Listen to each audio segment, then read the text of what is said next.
അസ്സലാമു അലൈക്കും വറഹ്മത്തുള്ളാഹി വബറകാതുഹു. സഹോദരങ്ങളെ, ഞാൻ അബ്ദുറഹ്മാൻ കളാച്ചേരി. ഞാനിപ്പോൾ നിൽക്കുന്നത് ഒരു അപകടം പറ്റിയ ബൈക്കിനരികിലാണ്. നിങ്ങൾക്ക് കാണാം, വളരെയധികം പരിക്കുകൾ ഈ ബൈക്കിന് സംഭവിച്ചിട്ടുണ്ട്. സ്റ്റമ്മൊക്കെ വളയുകയും സൈലൻസറൊക്കെ പൊട്ടിപ്പോവുക തന്നെ ചെയ്തിട്ടുണ്ട്. അള്ളാഹു സുബ്ഹാനഹു വ തആല ഈ വാഹനം ഓടിച്ചിരുന്ന സഹോദരൻ എത്രയും പെട്ടെന്ന് ശിഫ നൽകട്ടെ. സഹോദരങ്ങളെ, വിശ്വാസികളായ നമ്മോട് നുബുവത്തിന്റെ വാക്കുകളിലൂടെ അള്ളാഹുവിന്റെ റസൂൽ സ്വല്ലല്ലാഹു അലൈഹി വസല്ലം പഠിപ്പിച്ചിരിക്കുന്നു.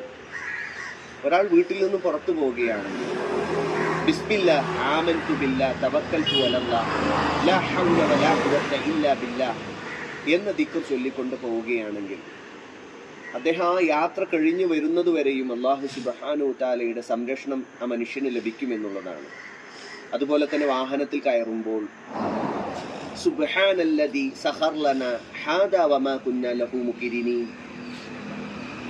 അല്ലാഹുവേ നീ പരിശുദ്ധനാണ്, നീ വാഹനത്തെ ഞങ്ങൾക്ക് അധീനപ്പെടുത്തി തന്നവൻ എന്ന് തുടങ്ങുന്ന ഈ പ്രാർത്ഥന വാഹനത്തിൽ കയറിയാൽ ചൊല്ലാൻ നബി സല്ലല്ലാഹു അലൈഹി വസല്ലം നമ്മെ പഠിപ്പിച്ചിരിക്കുന്നു. എന്നാൽ ഇന്ന് ഒട്ടുമിക്ക ആളുകളും അല്ലാഹു സുബ്ഹാനഹു വ തആല പ്രവാചകനിലൂടെ നമ്മെ അറിയിച്ച, അല്ലാഹു ഇഷ്ടപ്പെടാത്ത, മരിച്ചു മൺമറഞ്ഞു പോയ ആളുകളുടെ മക്ബറകൾ കെട്ടിപ്പൊക്കുകയും അവിടെ ജാറം മൂടാൻ ഉപയോഗിക്കുന്ന തുണി വാഹനത്തിൽ ചുറ്റി വെക്കുന്നത് നമുക്കെല്ലാവർക്കും കാണാം. ഞാൻ ഒരുപാട് ആളുകളോട് ചോദിച്ച് മനസ്സിലാക്കിയത്,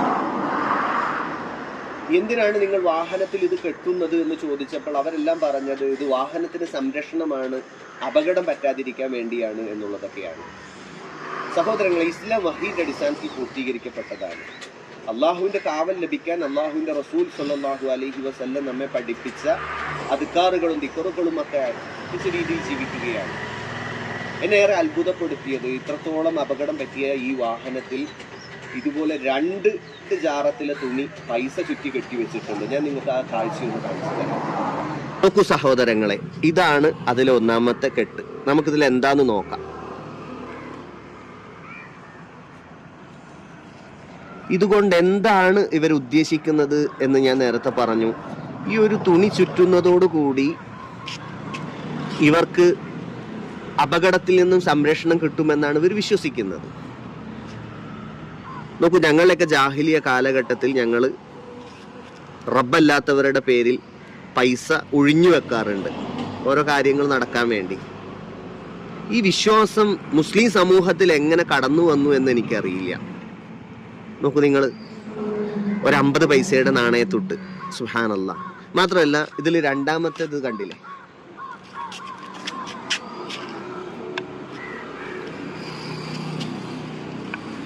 ഇത് അഴിച്ചാൽ കിട്ടണില്ല, അത്രയും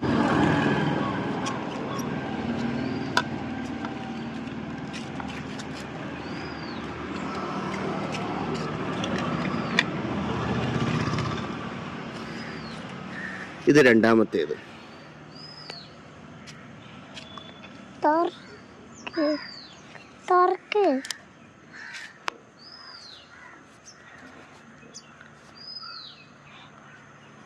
ലാ ഹൗല വലാ ഖുവത ഇല്ലാ ബില്ലാഹ്.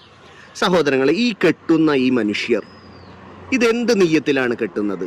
സഹോദരങ്ങളെ, വാഹനത്തിൽ ഇത് കെട്ടുന്ന ഒരു മനുഷ്യൻ ഇത് അള്ളാഹുവിന് വേണ്ടി ചെയ്യുന്നതാണെങ്കിൽ ഇത് പ്രവാചകൻ പഠിപ്പിക്കേണ്ടതാണ്. ഒരിക്കലും ഇങ്ങനെ ഒരു വിശ്വാസം അള്ളാഹു അവന്റെ റസൂലോ നമ്മെ പഠിപ്പിച്ചിട്ടില്ല.